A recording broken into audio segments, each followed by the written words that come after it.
Paula. Buenas noches. Señor, ¿cómo está? Muy bien, ¿usted? Daniel. Buenas noches, Fernando. Ministra, gusto tenerlo acá. Tenerla, perdón. Que ahora yo ya me he puesto un poco así como gringo que los plurales sirven para todo. Bueno, puede ser. En este caso, tenerla.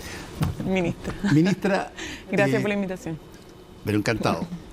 ¿Vio la entrevista que hicieron, entre otros, Daniel, al presidente de la República recién en Chilevisión? Sí, claro que la vi. Y justo antes de venirme para acá. Es bien interesante un par de cosas que podemos entrar a conversar y Daniel probablemente puede tener una aproximación más interesante al respecto porque estaba ahí con el presidente, pero a mí me llamó la atención que él insistió de nuevo en un tema que no es muy acostumbrado a hacer, que es el reconocimiento de una situación que se creía de otra manera y se dio cuenta que no era así y hubo que cambiarla, particularmente en el caso de los estados de emergencia, que ha habido toda una media discusión sobre si es que se deben reponer, no se deben reponer, no están en la nueva Constitución bien delineado, y el presidente planteó que él había cambiado objetivamente de opinión respecto de los estados de emergencia y las formas de enfrentar la violencia, particularmente en el sur, cuando les preguntó Daniel con Macarena Pizarro. ¿Cuál es la situación en términos de esa condicionante de aplicar los distintos estados de emergencia con incluso la participación de las fuerzas policiales y militares?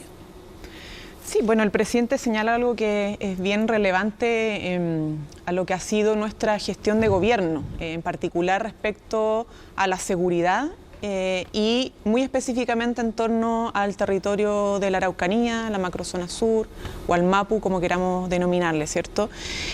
Porque nosotros entramos con un propósito, iniciar principalmente con diálogo y generar una desescalada, ¿cierto?, de violencia con el retiro además del estado de excepción constitucional que estaba vigente en ese entonces. De hecho lo hicimos. Pero luego tuvimos una situación donde algunos hechos de violencia produjeron un paro de camioneros que fue bien grave desde el punto de vista del riesgo que significaba no solamente para el gobierno, más bien era para la población, por el desabastecimiento, por el corte de ruta, etcétera, y eso nos llevó a reevaluar nuestra estrategia en torno a la zona y tener que recurrir a este instrumento. Pero siempre combinándolo con otras estrategias y otras herramientas, que fue lo que siempre de alguna manera nosotros criticamos cuando nos tocó ser oposición, que no podíamos solamente recurrir a una fórmula porque no hay una bala de plata para solucionar un tema que es sumamente complejo, sino que aplicar también cierto grado de inteligencia y de diálogo, y no solamente de fuerza. Entonces, si bien reconocemos ese cambio de posición, porque las circunstancias y el momento de gobernar nos obligan a evaluar todas las herramientas y tuvimos que recurrir al estado de excepción focalizado obviamente en rutas, que ha sido parte también de las críticas de la actual oposición, pero siempre complementándolo con otras estrategias, que son menos visibles porque quizá también son menos mediáticas y porque tienen un trabajo que es más... es un poco más soterrado, ¿cierto? Que son los diálogos preparatorios para los parlamentos territoriales, pero que también es todo lo que es el plan de inversión, ¿ya? Que son los recursos del Estado que tienen que llegar a sus territorios para que el Estado vuelva a estar presente. Y eso tiene menos visibilidad, aunque uno lo cuenta, pero no es suficiente porque quizás es menos polémico, ¿cierto? Pero eso también lo acompañamos en el marco de esta estrategia. Entonces, evidentemente, recogiendo lo que dice el presidente, tiene razón, es lo que nos ha tocado, Paula. Pero no hemos ocupado exactamente la misma estrategia, hemos tratado de innovar. Ministra, también el presidente en esta entrevista en Chilevisión con Daniel y Macarena dijo: respecto de la convención y respecto del proceso constitucional y del plebiscito que viene, en que, bueno, todas las encuestas que conocemos están dando como ganadora al rechazo, evidentemente hay que esperar a ver qué pasa, las elecciones se ganan el día que se ganan, claro. Pero el escenario se ve hasta ahora adverso. Él dijo: hubo demasiado atrincheramiento y no una disposición a escuchar a quienes tenían ideas diferentes. ¿Usted comparte ese juicio del presidente? Bueno, sin lugar a dudas hubo momentos de atrincheramiento y yo creo que el presidente hace bien en reconocer una cosa que es como dato de la causa, pero también se lograron grandes acuerdos. O sea, de hecho, si hay un texto constitucional propuesto es porque cada uno de sus palabras, comas y puntos y artículos se logró con 2/3 de votación, y eso es un acuerdo bastante amplio y que trasciende un sector político o un movimiento. No olvidemos que se vieron muchos movimientos sociales representados también en la convención con distintas causas como las medioambientales, las animalistas, las feministas, la de los pueblos originarios, las que plantean los temas de las personas en situación de discapacidad, etcétera, etcétera. Entonces, a pesar de que la Convención Constitucional representó como distintos mundos, distintas causas históricas en nuestro país, muy diversas y que tuvieron confrontaciones, sin embargo, más allá de los atrincheramientos que el presidente reconoce, lograron ponerse de acuerdo y votar normas por 2/3 de quórum, que es el quórum más alto que podemos tener. Sí, pero ministra, también es cierto que hay sectores que se sintieron que no fueron escuchados, la derecha, bueno, completa, y había una parte de la derecha que estaba bastante dispuesta, por lo menos al inicio, la derecha que había votado apruebo, a tener esos diálogos y que quedó también marginada y hoy día está muy, digamos, activa en el rechazo, ¿no? ¿Cree que fue un error estratégico eso? Así como también otros sectores que habían sido electos de la exconcertación, lo que se llamó la lista del apruebo, algunos de ellos también, como Felipe Arboe o Fuad Chahín, también están hoy día muy activamente haciendo campaña por el rechazo. Entonces mi pregunta es, ¿fue un error estratégico no haber tendido puentes en ese momento dentro de la convención con esos sectores? Porque finalmente hoy día, y tiene usted, digamos, tiene la campaña del apruebo ese problema, ¿no? Que viene el rechazo desde la derecha, también hay personas de centro izquierda, en fin, quedó gente ahí fuera. Bueno, yo no estuve dentro como para poder juzgar si hubo o no hubo voluntad realmente de tender puentes. Creo que hay sectores que evidentemente, no solamente de la derecha, probablemente también de sectores de la izquierda que pueden señalar que no quedaron todos los temas que querían escritos en la propuesta de nueva Constitución, porque de eso se trata también el ejercicio democrático cuando tienes que votar, ¿cierto? Se definen propuestas, se definen por votación y ahí hay algunas que quedan fuera y otras que quedan dentro y eso va de lado y lado. Eso es lo que pasa actualmente en un congreso, por ejemplo. O sea, es así, ¿no? Son pocas las propuestas que logran ser aprobadas por unanimidad, ¿ya? Y yo creo que o sea, nos está tocando como por primera vez en la historia presenciar algo de esta magnitud. No tenemos punto de comparación. Entonces es difícil poder señalar si se hizo mal o se hizo bien de acuerdo a experiencia comparada, porque no hemos tenido nunca en la historia de nuestro país un proceso constituyente como el que estamos teniendo ahora. Sí, perdón. Y con tantas personas electas para redactar un texto constitucional que proviene de distintas... mira, entonces yo lo que creo que hay que destacar es que finalmente la convención en el plazo que se le estableció, que fue bien acotado, o sea, lo que se logró acordar en el Congreso Nacional fue un periodo sumamente acotado respecto a otras experiencias comparadas internacionales para redactar una propuesta constitucional y al menos se logró con la cantidad de convencionales electos, con la diversidad de convencionales y lograron cumplir su tarea y proponerle al país un texto que el país tendrá que juzgar si les gusta o no les gusta, si es que realmente satisface lo que ellos esperaban, si consideran que un paso no es un paso. Pero al menos yo puedo señalar que es una experiencia inédita que logró el objetivo que se le planteó, que es redactar una propuesta al país en el plazo establecido, a través además de un acuerdo supramayoritario como lo de los 2/3. Ministra, yo la quisiera llevar más bien al 5 de septiembre. Sabemos que las encuestas están, y obviamente todo puede pasar, pero está más bien cargada hacia que podría ganar el rechazo. Y el presidente ha sido bastante claro en decir que se la va a jugar por la unidad, que va a ser garante del proceso. También estamos viendo el día a día que estamos en un momento muy polarizado y por lo tanto el rol de la persona que va a liderar los acuerdos necesarios para seguir construyendo una constitución que no una y que no nos divida es muy importante. Entonces mi pregunta es, ¿usted cree que con un gobierno que ha manifestado, a mi juicio, una posición muy clara sobre el apruebo, no le va a jugar en contra para poder liderar el proceso que viene el 5 de septiembre, si es que en el caso hipotético que ganara el rechazo, para llegar a esos acuerdos y de esa manera ir construyendo una nueva constitución que abrace a todos? Dos cosas. Lo primero, me gustaría hacer un contrapunto a lo que tú señalas, Sebastián, en el sentido de que hemos manifestado una posición muy clara en torno al apruebo. Yo creo que eso no es así. Nuestro deber ha sido en todo este tiempo gobernar. Y por eso hemos desplegado una serie de medidas para enfrentar el tema de la delincuencia, el costo de la vida. Hemos hecho cosas en 5 meses que en años no se hacían, como aprobar el acuerdo Escazú o iniciar el proceso de cierre de la fundición, perdón, de Ventanas, ¿cierto? No de la fundición.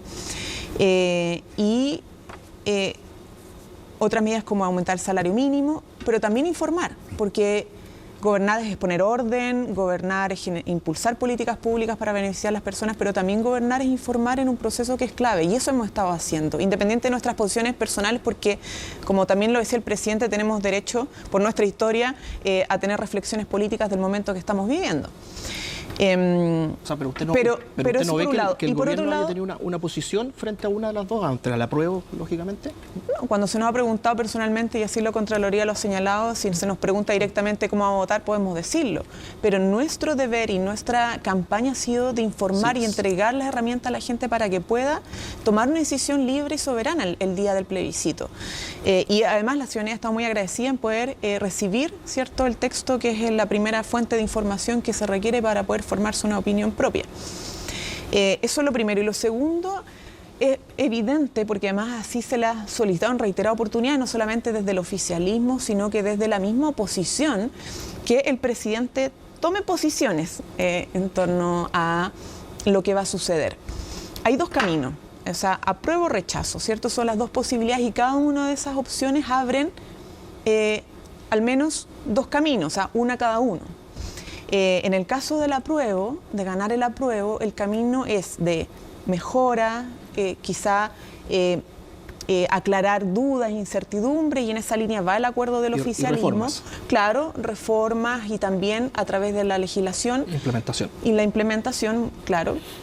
Y probablemente todo un proceso de acompañamiento para la implementación, porque los ministros, cada ministro va a tener una tarea, en 2 o 3 años va a tener que presentar ciertos proyectos de ley y reformas para implementar de la mejor manera. Y en el caso del rechazo, el presidente lo ha dicho y lo reiteró en la entrevista hoy día, de que queremos proponer, ¿cierto?, un nuevo proceso constituyente para respetar el mandato popular del 25 de octubre, que fueron dos cosas: tener una nueva constitución y que ésta se redacte por personas exclusivamente electas para ese fin. Ni siquiera una convención mixta, porque se preguntó por dos mecanismos: convención constitucional, y se preguntó por convención mixta, que era mitad electos para ese fin y mitad parlamentarios. Y esa propuesta de mecanismo se rechazó, conociendo incluso en ese momento el tema de la paridad y la presencia de pueblos originarios en la convención independiente. ¿Los independientes también? Claro, y también se conocían los independientes. Y la gente tomó una posición ahí y habló. Y eso es lo que nosotros queremos respetar. Obviamente, esa es la posición política del gobierno, lo que vamos a proponer y lo que hemos propuesto. Daniel. Pero también eso tiene que pasar por el Congreso, y ustedes saben que en el Congreso el oficialismo no tiene mayoría. Y por eso ha sido tan importante para nosotros invitar a la oposición o a los sectores del rechazo, que van desde republicanos, algunos parlamentarios democráticos, porque la Democracia Cristiana como partido tomó posición por el apruebo, a que se puedan poner de acuerdo en esa línea, porque eso también da certidumbre, porque si no basta con que nosotros como gobierno propongamos ese camino, si los sectores del rechazo van a rechazar ese camino. Ministra, ha dicho bien específicamente hoy día el presidente Boric, ha dicho que repetir el plebiscito de entrada sería redundante. Entiendo de eso entonces que el gobierno descarta completamente esa posibilidad. O sea, la única opción que, de ganar el rechazo, el gobierno aceptaría sería que directamente se vaya a la elección de una nueva convención. Eso es lo que nosotros proponemos, pero nosotros no imponemos. Somos un gobierno, estamos en democracia, y estas cosas se tienen que votar por el Congreso. Pero nuestra posición política es respetar el mandato popular, porque sería evidentemente una reiteración. Ya consultamos esto. Hubo un plebiscito donde la ciudadanía se pronunció, pero tajantemente. Fue una mayoría que fue muy evidente, muy desbordante, tanto por tener una nueva constitución como por el mecanismo. Ahora, para llegar a ese acuerdo, ministro, hay dos posibilidades. Es que no vemos una posibilidad es como se llegó a acuerdo el año 2019, cuando básicamente el Congreso, los partidos políticos se pusieron de acuerdo y el gobierno sencillamente firmó lo que los partidos habían acordado.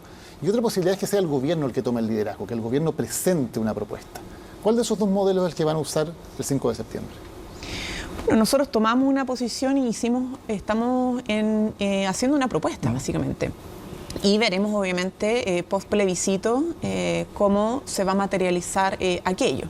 Pero sin lugar a dudas, tiene que esto ser muy convocante, porque, como les decía, esto se vota en el Congreso. Y el Congreso de ahora no es el mismo que el Congreso anterior. Es cosa de ver cómo está la correlación de fuerza, como dice uno. ¿Cuántas bancadas tenemos hoy día? Por ejemplo, una bancada de 14 republicanos, que antes no existía prácticamente en el Congreso Nacional. Entonces, nosotros como gobierno tenemos una convicción que es respetar el mandato popular del 25 de octubre, que es un plebiscito que no fue hace 10 años, fue muy reciente, y en base a eso poder trazar un camino hacia un nuevo proceso constituyente de ganar el rechazo. Pero nos basta con la voluntad del gobierno y con la propuesta sea presentada o no presentada mediante una reforma constitucional. No basta eso, ¿verdad? Yo como que quiero sacarle un poquito de esa caja, porque eso no es la cuestión fundamental. A mi modo de ver y a nuestro modo de ver es, bueno, hay voluntad de generar ese proceso no realmente en los sectores del rechazo. Porque esto se tiene que traducir en voto. No basta con que tengamos en el mundo del rechazo 10 propuestas, porque vamos a tener que votar el mecanismo en el Congreso Nacional. Entonces, para dar certidumbre del camino post de plebiscito, si es que gana el rechazo, una cosa es la voluntad del gobierno y la propuesta del gobierno, y otra cosa es en el Congreso cómo van a determinarse las posiciones en definitiva. Y dentro de parte de la derecha hay posturas distintas. Hay algunos que efectivamente han dicho, por ejemplo, que preferirían que fuera una comisión de expertos o que fuera el propio Congreso Nacional que llevara adelante las reformas, una nueva constitución. ¿Eso para ustedes no es la base para poder llegar a un acuerdo? ¿No estarían de acuerdo, digamos, para tratar de convenir un proceso que no fuera mediante una convención 100% electa? Es que nosotros estamos por respetar el mandato popular y los expertos pueden siempre acompañar y jugar un rol, pero no olvidemos que los expertos en las comisiones de expertos se fijan prácticamente por los mismos partidos, ¿ya? Y hay expertos conservadores de derecha y hay expertos de centro y hay expertas de izquierda. Entonces, no nos engañemos con el que una comisión de expertos es 100% neutral a las posiciones políticas que determinan finalmente cómo se conforma esos comités. Pero, más allá de eso, insisto, para nosotros lo fundamental es que esto respete lo que la ciudadanía determinó en el plebiscito de entrada y si es necesario reiterar, nueva constitución y mediante una convención o asamblea, como se le llame, 100% electa para ese fin. Ministra, hay una cosa que probablemente, mirándolo hace un año, uno quizás hubiese encontrado harta dificultad de que pudiera materializarse en la forma que se ha materializado. Los partidos de gobierno, de la coalición de gobierno, más los partidos que también han aportado con personas en cargos públicos, están en una situación bien compleja al interior de sus propios partidos sobre el propio plebiscito. La democracia cristiana está dividida en dos. El Partido Socialista tiene divisiones, el PPD tiene divisiones en términos de distintas personas. Y hay una discusión bien interesante y fascinante en torno al Partido Comunista respecto de si es que cabe ceder en algo para generar condiciones de una nueva posibilidad de enmendar aquellas cosas que no, en caso de que gane el rechazo, en caso de que haya que hacer nuevas normas, y hay personas tajantemente, como el propio Guillermo Tellier, que dijo que él no tenía mucha convicción de que se pudiera dar muy rápido, o Daniel Jadwe, que dice que eso es el que si uno empieza a hablar ya de hacer enmiendas al día siguiente, eventualmente, está traicionando el voto del apruebo. ¿cómo es la relación al interior de los partidos con el gobierno y particularmente en el caso suyo, cómo es la relación que usted tiene con el Partido Comunista, que usted fue muy locuaz y muy directa en esa situación cuando usted dijo yo soy vocera del gobierno y no soy vocera del PC? Exactamente. Y lo reitero. No, pues que yo soy vocera del gobierno y nuestro gobierno es un proyecto de transformación que está compuesto por, bueno, obviamente funcionarios públicos, pero que tienen militancia o no, porque hay muchos independientes de distintas generaciones en primer lugar, que me gustaría recalcarlo porque se ha dicho que somos solo jóvenes, no es así, tenemos varias generaciones y eso es lo interesante, creo yo, de nuestro gobierno, pero también distintas militancias y partidos. Y en general hemos tenido muy buena relación con todos los partidos. Nosotros tenemos al menos una reunión a la semana con todos los partidos y efectivamente es legítimo, no me va a pronunciar si está bien o mal, que tenga, pero es sumamente legítimo que en todos los partidos se produzcan discusiones y incluso algunas diferencias, pero que al final se resuelven en las instancias correspondientes. Yo creo que como gobierno es importante señalar algo y creo que también es como principio en cualquier democracia. Las constituciones no están escritas en piedra.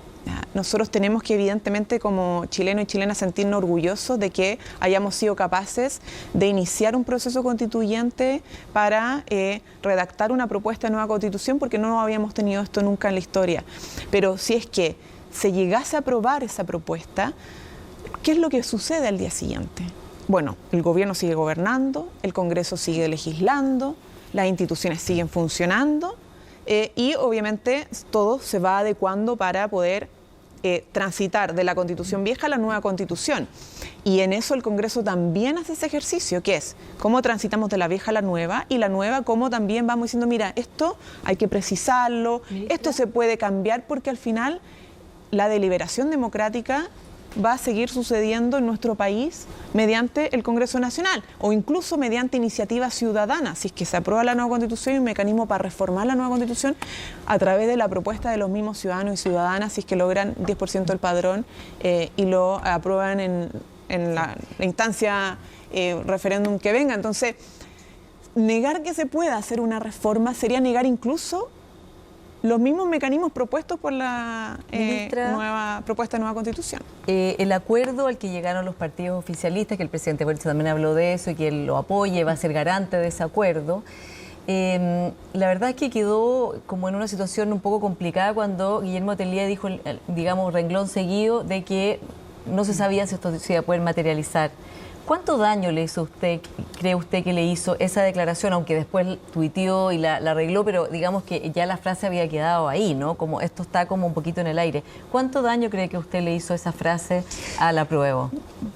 ¿O no cree que le hizo daño? Yo creo que uno decide qué frase destaca más en la política, en los medios. Pero era una frase curiosa, por lo menos. Ser, porque el establecer la mejor frase en una declaración de prensa no es tan fácil, pero lo que importa, creo yo, es recoger la voluntad expresa, en este caso del presidente del Partido Comunista, que señala lo que yo quise decir fue esto. ¿Ya? Y si fue una mala frase, es preciso.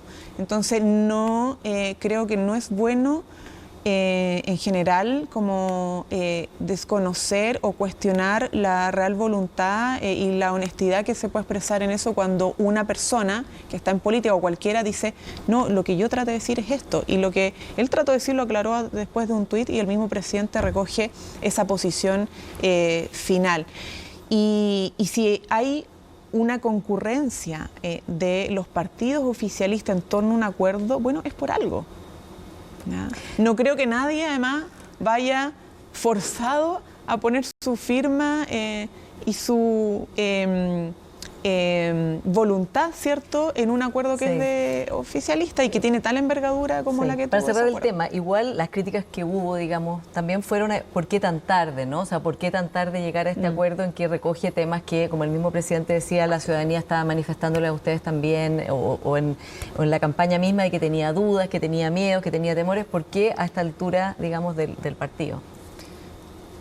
No sé, quizás es una pregunta más para los partidos que para nosotros como gobierno. Nosotros instamos en su momento a ese acuerdo porque consideramos que era importante, porque se solicitaba además opinión. Yo quiero recordar que antes de que nosotros estableciéramos cualquier opinión sobre lo que pasaría después del plebiscito, los mismos parlamentarios y partidos de oposición y una parte oficialista nos pedían generar postura en torno a esto. Después criticaron las posiciones, pero bueno. El asunto es que nosotros consideramos que era importante para dar certezas de, en el caso del camino A, que sería que ganara el apruebo, ¿qué viene después? Y esa certeza se logra no solo con la voluntad del gobierno, como les decía anteriormente a propósito de si ganara el rechazo, sino que también con la toma de posición de los partidarios del apruebo. ¿Cuál es el camino? ¿Qué cosas se pueden mejorar? Y eso se logró, y más allá de si fue tarde o no, se logró antes del plebiscito, y creo que fue una señal bastante positiva y algo que también deseamos por parte del sector del rechazo. Ministra, el presidente nos decía en la entrevista en Chilevisión que iba a ir a todas las regiones en el año.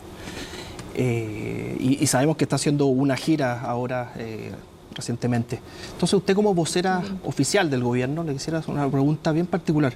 ¿Por qué el presidente ha decidido no ir a la Araucanía, a sabiendas que ha ido a Estados Unidos, Canadá, Bogotá, Curicó, Magallanes, y no ha ido justamente a la región que tiene más pobreza, que hay mayor sufrimiento y también, digámoslo con todas sus palabras, que hay terrorismo? Entonces mi pregunta es, ¿por qué no ha ido? ¿O no será más bien una estrategia política en la mitad de la campaña para demostrar, para no querer mostrar que no ha habido buen manejo el tema de la delincuencia, que sabemos que es un problema que también tuvo el gobierno anterior, pero al menos el gobierno anterior a esta altura ya había ido al menos 2 veces? Pues yo creo que lo último que dijiste responde a tu pregunta. El ir 1 o 2 veces no resuelve el problema de la violencia y la delincuencia. Muchas veces se mediatizan esas visitas, pero no tienen necesariamente buenos resultados. ¿Y acompañar a las víctimas? Los gobiernos anteriores hicieron muchas puestas mediáticas en la región, pero no lograron disminuir la violencia. De hecho, por eso estamos teniendo que administrar la situación que estamos administrando. El presidente va a ir, lo dijo, va a ir este año.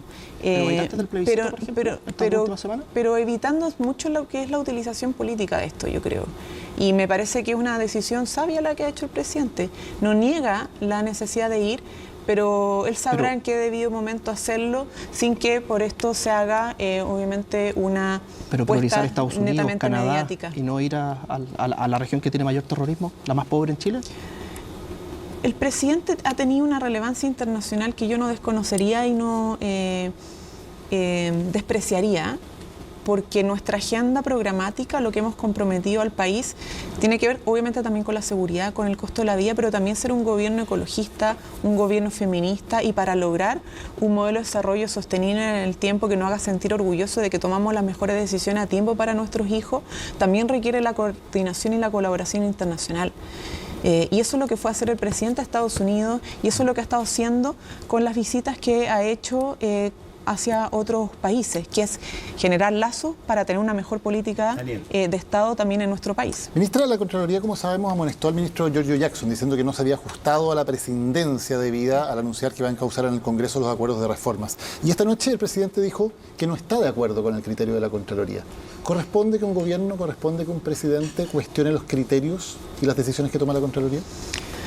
Uno puede tener opinión, pero tiene que acatar, y el presidente también señaló a renglón seguido de que si bien no compartía el criterio, le correspondía acatar, y siempre íbamos a acatar y siempre íbamos a colaborar con la Contraloría, y lo estamos haciendo. De hecho, cada cosa que se solicita, nosotros entregamos toda la información.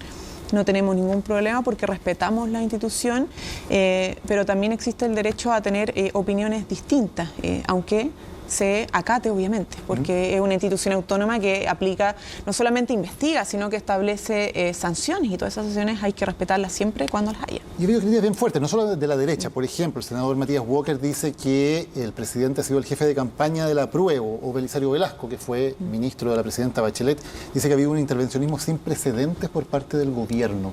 Revisando lo que han hecho, ¿hay algún mea culpa que hacer? ¿Hay algún momento en que ustedes dicen se pasó una línea o se pudo ser más cuidadoso para no generar estas críticas de intervencionismo? Todas las cosas que han sido, que se han pasado de la línea, nosotros hemos sido sumamente tajantes de decir que eso se tiene que investigar, o incluso hemos iniciado sumarios. Porque ha habido varios casos, Seremi, uso de redes sociales también oficiales. Por ejemplo, en el caso de los CM, que son los que manejan las redes sociales en los ministerios y que han habido ciertos retweets o comentarios que no corresponden, ¿ya? Que lisa y llanamente no corresponden, porque además se han usado cuentas que son oficiales, ni siquiera las cuentas personales a veces para hacer esos retweets de cosas de ese estilo, o en el caso del Seremi de Salud, que también se instruyó un sumario por las declaraciones que tuvo. Ministra, ¿por qué ocurre Entonces, eso? ¿No en hay una ese caso, instrucción? nosotros somos sumamente claros y claras en el llamado a respetar la presidencia, ¿ya?